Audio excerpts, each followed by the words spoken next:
우리 이사야서 55장 말씀을 펴시겠습니다. 55장 1절에서 9절 말씀입니다. 1절에서 9절 말씀.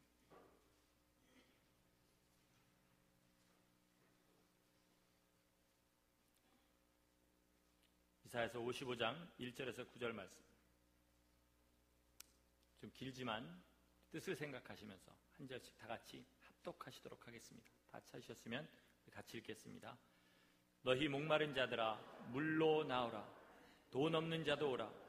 너희는 와서 사 먹되 돈 없이 값 없이 와서 포도주와 젖을 사라. 너희가 어찌하여 양식 아닌 것을 위하여 은을 달아주며 배부르게 못할 것을 위하여 수고하느냐. 나를 청종하라. 그리하면 너희가 좋은 것을 먹을 것이며 너희 마음이 기름진 것으로 즐거움을 얻으리라. 너희는 귀를 기울이고 내게 나와 들으라. 그리하면 너희 영혼이 살리라. 내가 너희에게 영원한 언약을 세우리니 곧 다윗에게 허락한 확실한 은혜니라. 내가 그를 만민에게 증거로 세웠고 만민의 인도자와 명령자를 삼았었나니 내가 알지 못하는 나라를 부를 것이며 너를 알지 못하는 나라가 내게 달려올 것은 나 여호와 내 하나님 곧 이스라엘의 거룩한 자를 인함이니라. 내가 너를 영화롭게 하였느니라. 너희는 여호와를 만날 만할 때에 찾으라. 가까이 계실 때에 그를 부르라. 악인은 그 길을 불의한 자는 그 생각을 버리고 여호와께로 돌아오라. 그리하면 그가 긍휼히 여기시리라. 우리 하나님께로 나오라. 그가 널리 용서하시리라. 여호와의 말씀에 내 생각은 너희 생각과 다르며 내 길은 너희 길과 달라서 하늘이 땅보다 높음같이 내 길은 너희 길보다 높으며 내 생각은 너희 생각보다 높으니라. 아멘. 아멘. 우리 하나님은 유일하신 분이십니다. 유일하신 분이시란 말은 세상의 그 어떤 것도 하나님과 비슷하지조차 않다라는 그런 말입니다. 우리 하나님 같은 분은 세상에 아무도 없고 이 우주간에 그 어떤 것도 하나님과 견줄 수 있는 것이 없습니다. 그러므로 그런 하나님을 우리의 생각으로 이해한다는 것은 불가능한 일입니다. 또 하나님의 사랑과 그리고 그 구원의 역사를 우리 생각으로 이해한다는 것은 절대로 불가능한 일입니다. 그것은 오로지 하나님의 영의 인도하심으로만 가능한 것인데, 그래서 세상에 배우지 못한 사람이라 할지라도, 학교 문턱 한번 가보지 못한 사람이라 할지라도 하나님의 영에 감동받은 사람은 주의 말씀을 깨닫게 됩니다.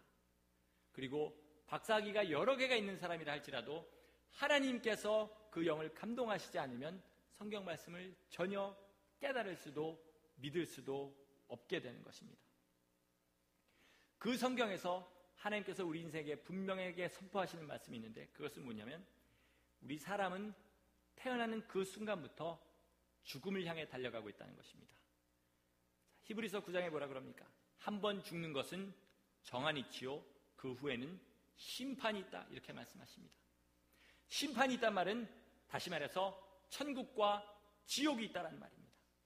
하나님께서 성경에 분명하게 천국과 지옥이 있다 그렇게 증거하셨고, 그리고 성경의 나머지 이 땅에서 우리가 듣고 볼 수 있는 그 말씀들을 확실하게 이루심으로 말미암아 그 외에 우리가 볼 수 없는 것에 관해서 약속하신 그 증거들도 확실하게 우리에게 보여주셨습니다. 우리 이 땅에 살면서 사람들이 노후대책을 합니다. 왜 그렇습니까? 늙어가고 있기 때문에 그렇습니다. 그리고 나보다 먼저 은퇴해서 그리고 삶이 힘들게 사는 사람도 있고 넉넉하게 사는 사람도 있는데, 그걸 보니까 노후 대책을 잘 해놓은 사람들은 넉넉하게 살고 그렇지 않은 사람들은 힘들게 사는 것을 보고 노후 대책을 하는 겁니다. 사후 대책은 왜 안 합니까? 죽은 다음에 어떻게 되는지를 본 적이 없기 때문에 그렇습니다. 우리가 말로만 들었지만은 죽은 다음에 천국 가서 기쁘게 사는 사람도 보지 못했고 지옥 가서 고통당한 사람도 보지 못했기 때문에 사후 대책을 안 하는 것입니다.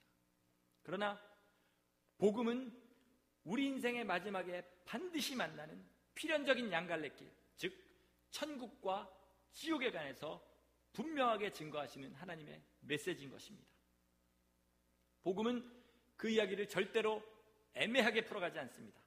이건 것 같기도 하고 저건 것 같기도 하고 이렇게 살아도 천국에 갈 것 같기도 하고 이렇게 살아도 지옥에 가지 않을 것 같기도 하고 자꾸 이런 식으로 말씀하지 않으시고 그 명령을 굉장히 분명하고 명쾌하게 우리에게 보여주셨습니다. 한국의 유명한 최걸릉 목사라는 분은 이것을 8글자로 얘기하셨는데 뭐라고 그랬습니까? 예수 천당, 불신 지옥. 예수 믿으면 천당 가고 예수 믿지 않으면 지옥에 간다. 분명하게 말을 해주고 있습니다. 그런데 여러분, 복음이 정말 여러분 삶에 명쾌합니까? 예수 믿고 천당 간다는 거 하나 빼고 나머지 하나님께서 우리에게 주신 모든 명령들과 우리의 인생에 살아갈 길이 정말 우리에게 명쾌하고 분명하게 와 닿으시냐는 말씀입니다. 만약에 그렇지 않다면 그 이유는 단 하나뿐입니다. 우리 욕심에 끌려서 미혹당하고 있기 때문에 그렇습니다. 여러분 일생 사시면서 주위에 사기당하는 사람들 보셨는지 모르겠습니다.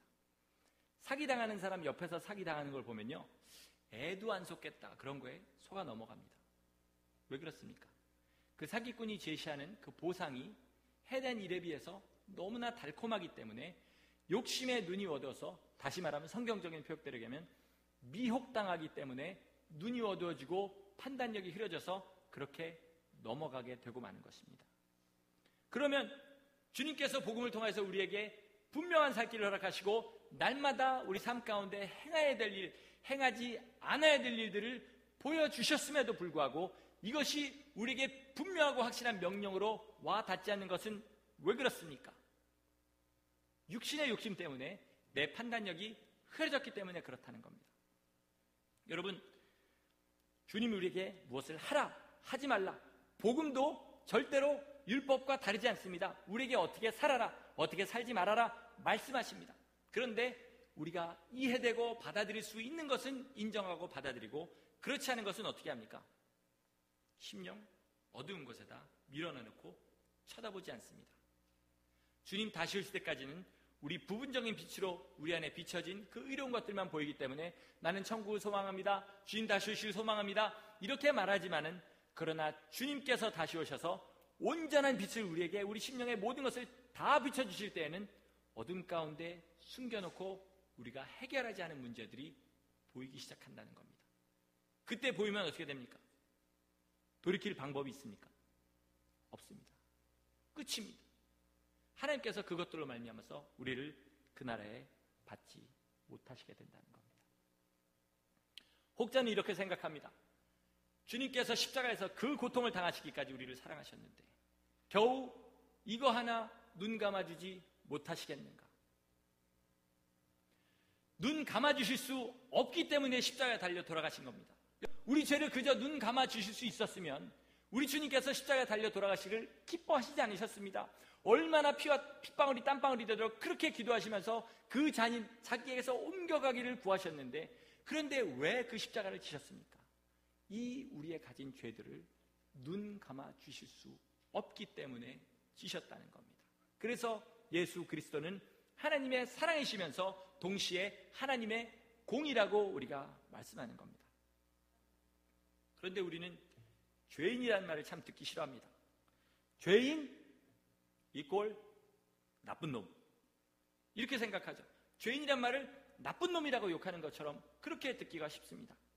그러나 오늘 본문에서 말하는 것처럼 우리 하나님의 생각은 우리들과 완전히 다르십니다. 하늘과 땅 차이라 그러는데 사실 하늘이 손에 닿습니까? 손에 닿지도 않을 만큼 하나님의 생각은 우리보다 높으십니다. 우리 보통 세상에서 좀 머리가 안 좋은 사람, 판단력이 안 좋은 사람, 이상한 일을 한 사람을 안 좋은 말로 4글자를 표현해갖고 새 대가리, 버드헤드 이렇게 표현합니다. 그렇죠? 새 머리는 요만했습니다. 큰 독수리 머리도 저희 주먹보다 작습니다. 사람의 머리는 크죠? 사람의 머리는 큽니다. 그래서 새보다 사람이 더 생각을 잘합니다. 새와 사람의 차이하고 사람과 하나님의 차이하고 어느 것이 더 차이가 많이 난다고 생각하십니까? 그럼에도 불구하고 우리 사람은 자꾸 우리 머릿속에 생각나는 것을 가지고 하나님 앞에 자기를 견주게 된다는 겁니다. 그런데 어찌됐건 그 하나님의 생각과 우리 생각이 다른 것이, 그것이 죄입니다. 기분 나쁘게 생각하지 마시고, 여러분은 세상 사람들이 말하는 그 나쁜 놈의 기준에 속하시는 분이 아니고 하나님 앞에 섰을 때 하나님 생각과 내 생각이 다르기 때문에 그래서 우리가 죄인이라는 겁니다. 지금 이 물병이 어디 있습니까? 오른쪽에 있습니다. 이것을 이쪽으로 옮겼습니다. 지금 물병이 어디 있습니까? 왼쪽에 있습니다. 죄와 하나님의 의의 차이는 그렇게 간단한 겁니다. 그러니까 우리가 하나님의 생각을 그냥 받아들이기만 하면 되는 겁니다. 그런데 버팅기죠. 버팅기입니다. 각자가 분명히 버팅기시는 부분이 있을 겁니다. 그걸 빨리 내려놓으셔야 됩니다. 여러분, 팰리세이드 파크에 언제부턴가 신호등 위에 카메라들을 걸어놓기 시작했습니다. 그리고 어느 날 봤더니 집에 딱지가 날라오기 시작합니다. 뭔지 아시죠? 뭔가 봤더니 노턴은 레드가 아닌 그 빨간 신호에서 풀 스탑을 안 하고 우회전을 하면 80불 벌금을 매기는 겁니다. 처음 받으셨을 때 저도 받았습니다. 클로스터에 삶에도 불구하고 펠파에 그렇게 자주 나가지도 않는데도 불구하고 2장이나 받았습니다. 2장이나 받았습니다. 보니까 모르는 법입니다. 펠팍이 돈에 눈이 어두워가지고 법을 하나 만들었구나 생각했는데 알고 보니까 그게 원래 있던 법이라는 겁니다. 중요한 거는 이해를 하던 이해를 하지 않던 80불짜리 딱지 2장만 딱 먹고 나면 저절로 이해가 된다는 사실입니다. 그렇죠? 저절로 이해가 됩니다. 왜 그렇습니까? 이해 안 하면 그 다음에 또 먹어야 되니까.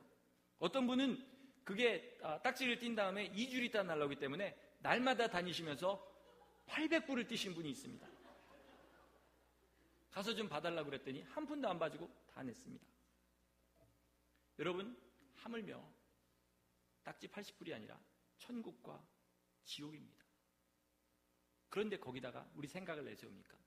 하나님이 이렇게 말씀하셨는데 아닐 수도 있다라는 10%나 5%의 어떤 애매한 확률에 자기의 천국과 지옥 가는 길을 거시겠냐는 말입니다. 그러니까 우리가 하나님 앞에 버틴다는 말은 성경을 가지고 이렇게 하지 않아도 되지 않을까라고 버틴다는 말은 그만큼 천국과 지옥에 관해서 하나님이 하신 말씀을 안 믿는다는 얘기입니다. 그렇지 않습니까? 만약에 믿는다면 우리 삶에 이제 그때부터 열매가 맺히기 시작하는데 그게 뭐냐면 회개입니다. 회개. 회개는 하나님과 나의 생각이 다른 것을 완전히 인정하고 나를 하나님께로 고치겠다라고 인정하는 행위입니다. 다시 말해서 돌이켜서 길을 다른 곳으로 가는 것이 회개라는 겁니다. 우리가 처음 회개할 때는 세상의 멸망의 길을 걸어가다가 주님께서 우리를 위해 흘려신 보혈의 공로를 우리가 접하고 우리가 죄인인 것을 인정하고, 그러니까 우리가 그동안 걸어왔던 길이 멸망의 길인 것을 인정하고 하나님이 열어주신 그 길을 걷겠습니다라고 하나님의 공로를 인정하는 것이 회개입니다. 그것은 다시 말해서 거듭나는 것으로 일생에 단 한 번밖에 없는 그런 회개입니다. 여기까지는 우리 여기 앉아 계신 분 중에 아무도 이견을 제시하지 않을 것이라고 그렇게 생각합니다. 문제는 이제 그 다음입니다. 구원의 길에 들어선 것입니다. 우리는 구원을 이룬 것은 아닙니다.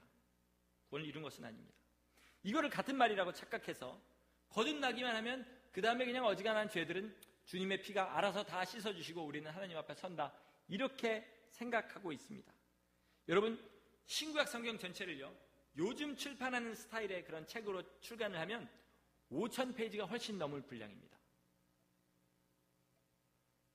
예수 믿고 거듭나면 거기서 끝날 것 같으면 왜 주님께서 이 많은 얘기를 써놓으셨겠습니까? 초림까지의 그 예언보다 재림에 관한 예언이 성경에 더 많이 있습니다.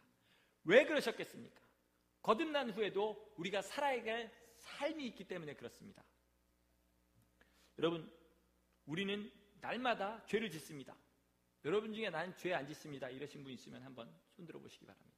어떻게 하면 그렇게 살 수 있는지 저 좀 가르쳐 주십시오. 우리는 하나님의 생각과 다르기 때문에 자꾸 우리의 옛날 죄성이 올라오고 우리도 모르게 죄를 짓습니다. 이것을 날마다 회개해야 됩니다. 날마다 회개해야 됩니다. 제가 지금 여러분한테 권유하는 게 아닙니다. 이것은 주의 명령입니다. 날마다 우리의 죄를 하나님 앞에 회개해야 됩니다. 그렇지 않으면 하나님께서 우리를 천국에 받아들일 수가 없습니다. 뭐가 그렇게 어렵습니까? 이렇게 해서 말씀하실 수 있습니다. 맞습니다. 어렵습니다. 여러분, 복음서를 한번 쫙 읽어보십시오. 예수께서 구원의 길이 쉬운 길이라고 말씀하신 적이 한 번도 없습니다. 누가 구원의 길이 그렇게 쉽다고 거짓으로 우리한테 알려주는지 모르지만 구원은 절대로 쉬운 길이 아닙니다. 우리가 예수 그리스도를 영접하는 것까지는 하나님께서 다 베풀어 주신 길이지만 그 다음부터는 우리도 같이 피를 흘려야만 들어갈 수 있는 길이 구원의 길이라는 겁니다. 그러나 사실은요, 구원을 하나님이 일부러 어렵게 만들어 놓으신 것이 아니고 우리가 그동안 그만큼 잘못 왔기 때문에 그런 것입니다. 노래를 가르쳐 보면요, 처음 배우는 사람 가르치는 것보다 잘못 배운 사람 가르치는 게 훨씬 더 어렵습니다. 처음 가르친 사람은 그래도 진도대로 이렇게 좀 천천히라도 나가면서 변하는데, 이 잘못 배워놓은 사람들은 어떻게 가르쳐도 3년을 가르쳐놔도 갑자기 자기 옛날 버릇 나오면 도로 그 자리로 돌아갑니다. 마찬가지로 우리도 그렇다는 겁니다. 이사야서 53장에 우리는 다 양 같아서 그릇 행하여 각기 제 갈 길로 갔다, 이렇게 얘기합니다. 인생을 내가 주인인지 알고 내가 왕인지 알고 내 맘대로 살다 보니까 주인이 우리 안에 들어오셨음에도 불구하고 아직 내가 주인 되었던 그때의 속성들이 나타나면서 자꾸 죄를 짓게 되는 겁니다. 그래서 구원의 길이 어렵게 느껴지는 것이고, 또 구원을 받고 이제 새 사람으로 살려고 작정을 한다 할지라도 어떻게 됩니까? 그동안 내가 가지고 있었던 육체의 정욕, 육체의 욕심들, 그것들을 버리는 것이 너무 까마득하게 느껴지기 때문에 구원의 길을 걸어가는 것이 어렵구나, 이렇게 느껴지게 되는 것입니다. 그러나 복음은 무엇이냐면 그 길이 분명하게 열려 있다는 겁니다. 우리 하나님의 본체이신 예수 그리스도께서 이 땅에 오셔서 우리를 위해 십자가에 달려 돌아가시고 그 몸을 찢어서 길을 분명하게 열어주셨다는 사실입니다. 그리고 그것도 모자라서 성령께서, 하나님의 영이 우리 안에 들어오셔서 우리에게 말씀하시고 길을 보여주신다는 그것입니다. 여러분, 이것이 복음입니다. 우리 마음대로 살아도 천국에 들어가는 것이 복음이 아니고, 우리 하나님께서 복음의 길을, 그러니까 천국의 길을 넉넉하게 열어주시고 사람을 어떤 그 경쟁률대로 받으시는 것이 아니라 하나님이 원하시는 기준에 합한 자는 다 받으시고 그 사람들이 원하는 대로 성령께서 오셔서 우리를 그 나라까지 인도하신다는 것, 이것이 복음이라는 말입니다. 그러니까 여러분, 복음을 믿고 날마다 회개하시면 넉넉하게 천국에 들어갈 수 있습니다. 근데 감정이 움직이지 않으면 회개가 아닌 줄 아는 사람들이 참 많습니다. 그러니까 눈물을 흘려야 꼭 회개라고 생각하시는 분이 많다는 거죠. 물론 눈물을 흘리고 회개하면 더 확실하게 회개한 것이 될 수도 있습니다. 그러나 눈물을 밤새 울고 나서 다음날 다시 죄진 사람들 많이 있습니다. 그렇지 않습니까? 내 머리로 이해하고 돌이키는 것도 회개입니다.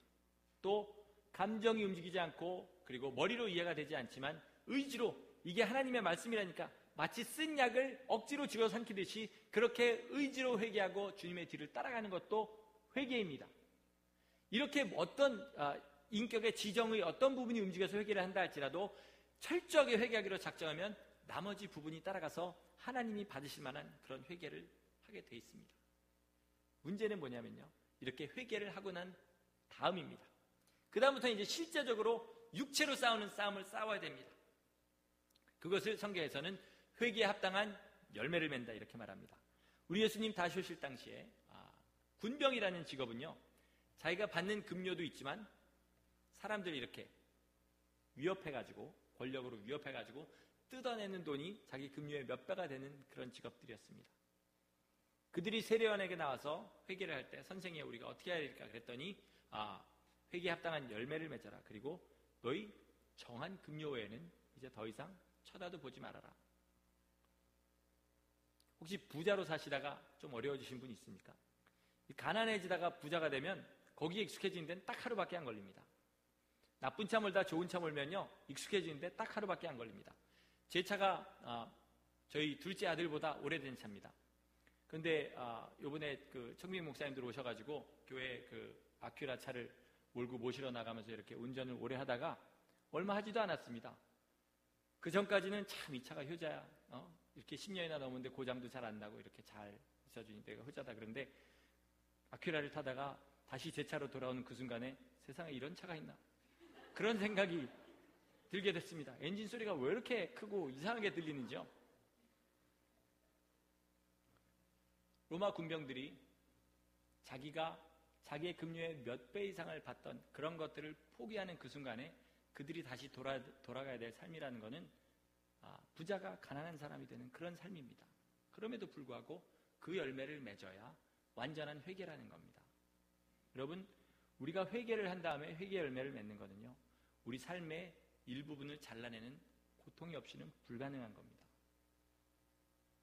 근데 회개를 다 세상 말로 날로 먹으려고 그럽니다. 그렇지 않습니까? 여러분 인생 한번 돌아보시기 바랍니다. 주님 앞에 회개하고 얼마나 나머지 삶은 그냥 생으로 삼켜 드셨습니까? 그러나 피를 흘리기까지 회개의 열매를 맺어야 그것이 완전한 회개라는 겁니다. 죄를 인정하는 데서 끝나는 게 아닙니다. 주님께서 우리 죄를 위하여 돌아가셨다는 것을 또 인정해야 됩니다. 그리고 그 피가 오늘도 내 안에 역사하셔서 지난 죄를 깨끗하게 씻어주신 것을 인정해야 됩니다. 그랬으면 그 다음엔 세상에 나가서 그것으로 말미암아 이루어진 잘못된 열매들을 잘라내기 시작해야 거기까지가 완벽한 회개라는 겁니다. 그러니까 거기는 분명히 내가 피를 흘려야 되는 부분입니다. 그래서 히브리서에 뭐라고 합니까? 너희가 죄와 싸우되 아직은 피 흘리기까지는 싸우지 않았다. 이렇게 하신 말씀이 뭐냐면 너희는 피를 안 흘리고 그리스도의 피만 그렇게 이용하고 살았다는 겁니다. 여러분, 구약시대에는요, 죄를 지었을 때 성전에 나가서 제물을 바쳐야만 그 죄를 속할 수가 있었습니다. 그러니까 성전에 나가기 전까지 자기의 죄를 깨달은 사람은 어떻게 할 바를 모르고 불안한 마음으로 그렇게 살았다는 겁니다. 우리에게는 어떻게 하셨습니까? 영원하신 하나님의 아들이 자신을 단번에 들여서 영원한 속죄를 이루셨습니다. 한 번에 끝나는 속죄가 아니고 우리에게 여러 번 계속해서 효력이 있는 그런 속죄를 이루셨다는 겁니다. 그것을 오늘 본문에서 뭐라고 하냐면 값없이, 돈 없이 이렇게 얘기하는 겁니다. 구약시대 제사를 지내면 자기 형편에 따라서 비둘기를 사야 되고 송아지를 사야 되고 양을 사야 되고 그렇습니다. 그러나 우리는 우리 죄를 사기 위해서 뭘 해야 됩니까? 돈 내야 됩니까? 뭘 팔아야 됩니까? 그런 거 없지 않습니까? 그저 우리 주님께서 우리를 위하여 행하신 그 공로만 믿으면 되는 거 아닙니까? 이게 싫다 그럽니다. 불신자들은. 전 이해가 가지 않습니다. 물론 기독교인들이 죄 짓고 회개하면 되지 이런 심령으로 죄를 짓는 것이 안 좋아 보여서 그렇게 생각할 수도 있습니다. 여러분, 분명히 말씀드리지만 죄 짓기 전에 하나님께서 깨닫게 하셨을 때는 돌이켜야 됩니다. 그렇지 않고 죄 짓고 회개하면 되지 이런 마음으로 죄를 지면은 몇 번은 하나님이 용서하시지만 그 다음에는 어떻게 됩니까? 양심의 화인을 맞습니다. 양심의 화인을 맞게 됩니다. 회개하려고 해도 회개할 기회를 찾지 못하게 됩니다. 그러나 어떻게 됐건 우리에게는 그리스도의 보혈의 공로가 항상 우리를 따라다닙니다. 그래서 죄를 지을 때 보혈이 저절로 확 부어져가지고 깨끗이 씻어지는 이것이 아니라 우리가 주님의 피를 가지고 살다가 죄를 지었을 때 그 피를 의지하고 죄를 사함받고 이것을 날마다 계속하는 것이 우리가 천국까지 안전하게 가는 삶입니다. 혹시라도 내가 일을 안 하기 때문에 하나님 나를 안 받으실까 이렇게 걱정하시는 분 있으면 기쁜 소식이 있습니다. 날마다 죄를 씻기만 하시면 주님 다시 오실 때 우리 주 얼굴 배울 수 있습니다. 안 믿어지십니까? 너무 쉬워서 그렇습니까? 근데 거기서 끝나는 게 아니라고 분명히 말씀드렸죠. 그러니까 자기 죄만 날마다 해결하셔도 우리가 하나님 나라에 못 들어갈 일은 없다는 겁니다. 상이 없을지는 모르지만 그렇게 날마다 사는 사람들은 감사하지 않을 수 없습니다. 여러분, 지옥과 천국을 날마다 왔다 갔다 한 사람이 감사 안 하시겠습니까? 지옥과 천국이 여러분 생각하는 것처럼 오른쪽 왼쪽 그것이 아니고 불에 들어갔다가 그 다음에 밖으로 나왔다가 불에 들어갔다가 밖으로 나왔다 하는 겁니다. 들어갔다 나올 때마다 주님의 공로가 얼마나 감사하겠습니까? 이 감사를 가지고 주님 앞에 감사하는 것이 참된 감사인 겁니다. 이제부터 여러분 주무시는 분들이 주무시지 못할 만큼 불편한 말씀을 좀 전해야 되겠습니다. 그건 뭐냐면 우리 하나님께 물질을 바치는 것에 관한 얘기입니다. 교인들이 헌금 얘기하면 참 싫어합니다. 세상 사람들도 헌금 내기 싫어서 교회 안 나온 사람들 참 많습니다. 왜 잠자리채 돌리냐고 그렇게 말하는 사람들 참 많이 있습니다. 어떤 교회는 가면 거기서 돈을 안 내면 다시 돌려보낸답니다. 옆에 이렇게 줄 서가지고 있다가 이렇게 헌금바구니 돌지 않습니까? 어떤 사람이 안 내고 돌아오면 다시 그리로 보낸답니다. 왜 그런지는 도대체 모르겠습니다. 저는 이 말씀을 전해야 됩니다. 주의 종이기 때문에 하나님께서 기뻐하시고 하나님께서 우리에게 명령하시는 이 말씀을 전하지 않으면 저도 죽고 여러분도 죽는 겁니다. 그러나 한 가지 분명한 것은 아직 내가 예수 그리스도의 피로 거듭나지 않으신 분들은 이 헌금에 관한 것과 상관없습니다. 부담 없이 들으셔도 됩니다. 그러나 여러분이 만약에 하늘의 소망을 가지고 하나님 뜻대로 살면서 그 나라까지 걸어가기를 원하시는 분이다 그러면 이 말씀을 심각하게 들으셔야 됩니다. 아마 여러분에게 크게 부담이 되실 수도 있겠지만 그냥 건너무시면 나중에 하나님 나라 갔을 때 어떤 책망을 들을지 지금부터 말씀을 드리겠다는 말입니다. 여러분, 감사라는 것은요, 우리 입으로 얼마든지 할 수 있습니다. 길거리 지나가다가 호텔에 어디 건물에 들어갔는데 도어맨이 문을 딱 열어주면 땡큐, 그렇죠? 무슨 자동차를 타는데 문을 열어주면 땡큐. 그리고 심지어 우리 식당에서 우리 돈 내고 밥을 사 먹는데 웨이터가 밥을 딱 갖다 주면 감사합니다, 이렇게 얘기합니다. 그러나 또 사안에 따라서는 우리가 그 사람한테 감사의 선물을 주기도 하고, 어떤 사안에 따라서는 너무 감사해서 옛날 같은 경우는 자기의 주인으로 그 사람을 섬기기도 하는 그런 시절도 있었습니다. 우리 하나님 앞에 감사를 할 때 그저 말로만 감사하는 거는요, 하나님을 호텔 도어맨 취급하는 겁니다. 이렇게 얘기하면 하나님이 돈이 부족하시냐? 당연히 하나님 돈 부족하지 않으시죠. 그러나 하나님께서는 우리의 중심을 보십니다. 즉 너희의 아까워하고 귀중한 것을 나한테 바치는 것으로 그 감사를 완전하게 받으신다는 말입니다. 그러니까 하나님에게 우리가 돈을 드리는 것이 아닙니다. 우리에게 이 물질이 중요하기 때문에 우리의 중요한 것을 하나님 앞에 드림으로 참 감사를 표현하는 겁니다.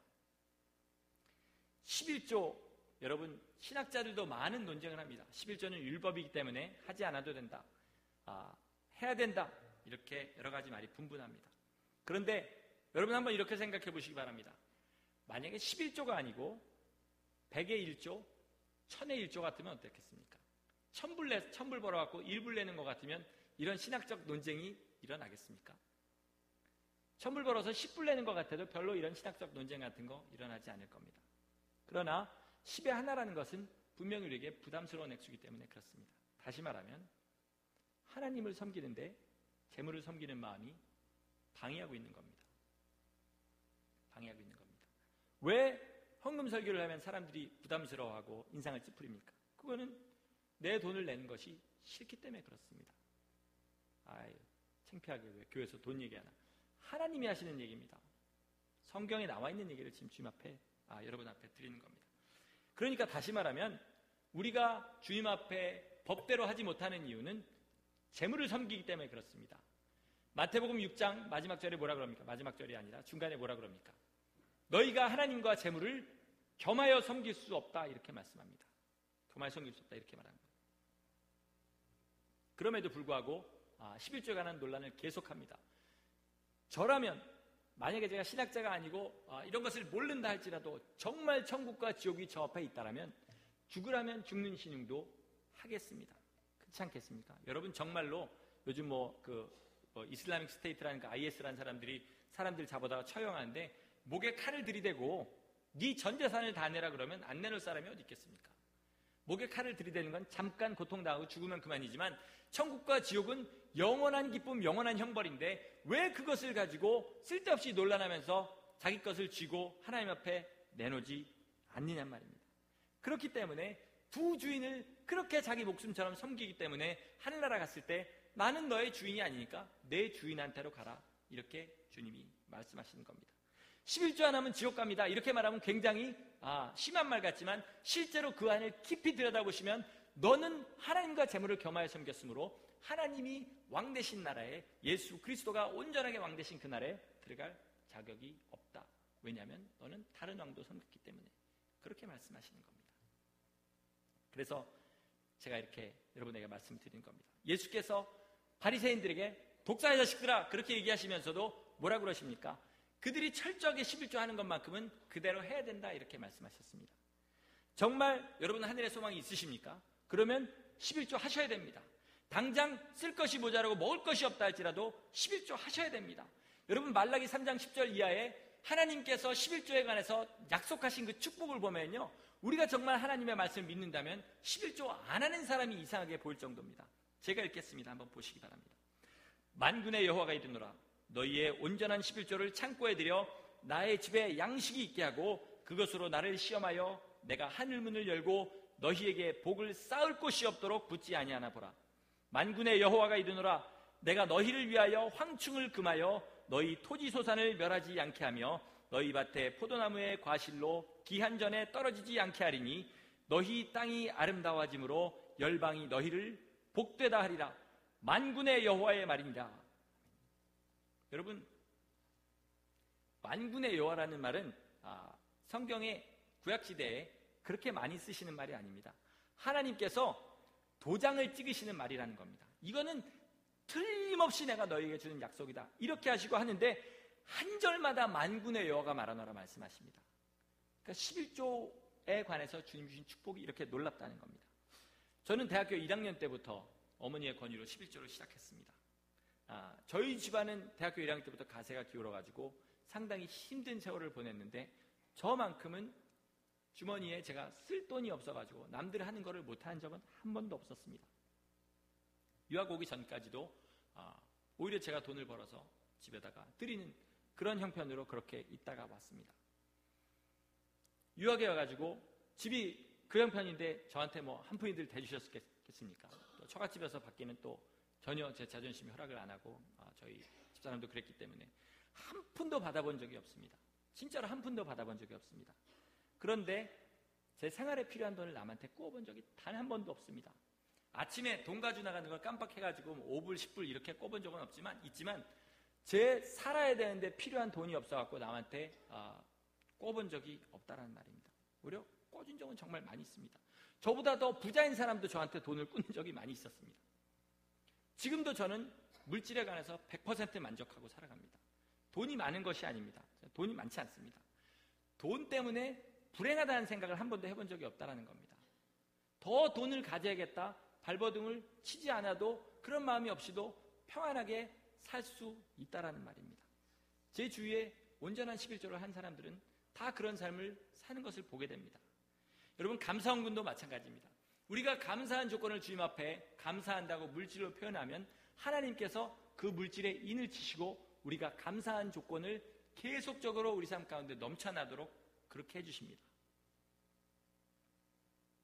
아직도 여러분의 얼굴을 보면은 이것이 복음으로 들리지 않고 나를 볶는 소리로 듣고 계십니다. 복음입니다. 여러분, 복음입니다.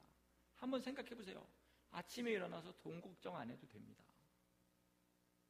돈이 많아서가 아니라 돈 걱정하는 마음을 하나님이 가져가 버리시고 그냥 가진 물질에 온전하게 만족하게 해주십니다. 그래도 돈 많은 걸 원하십니까? 그렇다면 여러분은 하늘의 소망이 있는 사람 아닙니다. 거짓말 하지 마십시오. 나 하늘의 소망 없습니다 이렇게 얘기하시고 차라리 하늘의 소망 주십시오 이렇게 기도하시는 게 맞다라는 겁니다. 11조와 감사헌금에 하나님께서 이런 복을 주셨다는 겁니다. 자, 그런데 우리 여기서 또 한 가지 알아야 될 게 있습니다. 11조를 가지고 어려운 교회에다 내시는 분들이 있습니다. 이거 성경적입니까? 11조 헌금이라는 개념은 뭐냐면 내 소유를 떼어가지고 하나님께 그 주권을 이양하는 겁니다. 그렇죠? 예를 들면 이렇게 생각해 보겠습니다. 우리 생신날 어머니 아버지께 용돈을 드립니다. 드리면서 이렇게 얘기합니다. 어머니, 이 돈 가지고 손자 장난감 사주세요. 이게 생신 축하로 드린 돈입니까? 아니죠. 드릴 때 필요한 데 쓰세요. 이렇게 하는 게 맞다는 겁니다. 그러니까 어머니의 이 돈의 주인은 이제 어머니고 아버님이십니다. 이렇게 드리는 겁니다. 11조도 마찬가지입니다. 물론 교회가 그동안 잘못되어서 돈을 엄한 데다 쓰고 하나님 영광 돌리지 못하는 데 쓴 것은 우리가 분명히 인정합니다. 그렇다 할지라도 여러분이 낸 돈은 돈으로 하나님 앞에 예를 들어 1000불을 냈으니까 하나님이 1000불 받으시고 주머니에 넣으시는 게 아니라 그 1000불을 희생한 1000불을 포기하고 하나님 앞에 바친 그 믿음을 하나님께서 받으시는 겁니다. 그 돈이 그 다음에 어떻게 쓰였느냐에 따라서 하나님께서 내 공로와 내 믿음을 인정하시는 것이 아니라 내 손에서 떠난 그 순간에 하나님께로 바쳐지는 그 순간에 하나님께서 그것을 받으신다는 겁니다. 그러므로 21조를 가지고 내 눈에 보기 좋은 곳에 내 믿음에 합당한 곳에 그 돈을 내버리는 것은 절대로 11조가 아니라는 겁니다. 이해가 가십니까? 혹시라도 여러분 그렇게 하시는 분 있으면 여지껏 여러분 들이신 돈은 11조 아니라 그냥 여러분 만족을 위해서 쓰신 돈이다, 이렇게 생각하시면 됩니다. 그럼 그 어려운 교회들은 어떻게 합니까? 10의 9이 남지 않았습니까? 10의 9은 다 우리 겁니까? 하나님께서 그걸 가지고 잘 투자하고 잘 써서 하늘나라를 예비하라고 주신 거 아닙니까? 그거 가지고 도우시면 되지 않습니까? 그것은 우리가 임의로 행한 것으로 바울이 말한 대로 우리의 상이 되는 겁니다. 11조는 하나님의 약속을 지키는 것이고 하나님의 법 가운데 보호받는 그 가운데로 들어가는 것이고, 우리가 그 외에 또 10의 9으로 주의를 하는 것은 우리에게 영원한 상이 된다는 겁니다. 여러분, 제가 지금 교회에서 월급을 받는 입장이니까 펀드레이징 한다 이렇게 생각하시는 분 혹시 계십니까? 계십니까? 저는 거기에 대해서 변명하고 싶은 생각도 없습니다. 여러분, 하나님께서는 우리에게 복받는 길을 알려주셨습니다. 성경을 통해서 정말 애매하지 않고 모호하지 않게 분명하게 가르쳐 주셨습니다. 그것을 받아들이고 안 받아들이고는 우리의 믿음이고, 그리고 하나님의 종들이 그렇게 선포할 때 그것을 아멘으로 받고 안 받아들이고 우리의 믿음입니다.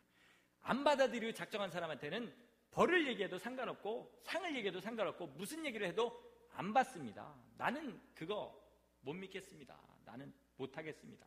어떤 일에도 절대 받아들이지 않습니다. 그러나 받을 사람은 받기 때문에 하나님께서 귀 있는 자는 성령이 교회에게 하시는 말씀을 들을지어다, 이렇게 말씀하시는 겁니다. 마지막으로 다시 한번 선포합니다. 천국에 소망이 있다면 하나님의 정하신 법대로 물질을 주님 앞에 바치셔야 됩니다. 헌금을 늘려갖고 목회자로서의 능력을 선포하려고 이렇게 드린 말씀이 아닙니다. 여러분, 그렇게 하면 그 다음부터 하나님이 여러분을 뭐라고 하시냐면 나를 한번 시험해봐라. 귀에 못이 박히도록 듣지 않으셨습니까? 성경 어디에도 하나님을 시험해라는 얘기가 없는데 딱 한 구절이 있는 것이 바로 11조에 관한 것입니다. 한번 시험해 보시기 바랍니다.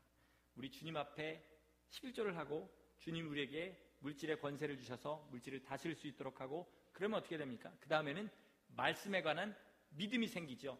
또 다른 곳에 약속하신 모든 복들을 순종함으로 우리 것으로 받아들입니다. 또 그래서 주님 역사하시는 것을 보면 더 큰 믿음이 생기고, 이렇게 하나하나 주의 말씀을 순종하면 그리스도의 장성한 분량의 믿음까지 자라게 되는 겁니다. 그 시작이 어디냐면 11조입니다. 여러분, 오늘 제가 두 가지 말씀을 드렸습니다. 참된 회개, 그리고 참된 감사에 대해서 말씀드렸습니다. 회개가 없는 감사는 하나님 받지 않으십니다. 그러니까 먼저 회개부터 하셔야 되고, 그 다음에 하나님 앞에 감사하실 때는 우리의 가진 것, 우리의 가장 아까운 것으로 부담될 정도로 표현해야 하나님께서 그것을 받으신다는 것을 꼭 기억하시고, 회개와 감사 가운데 넉넉하게 천국의 길을 걸어가시는 주님의 복된 자녀들 되시기를 예수 이름으로 간절히 축원합니다.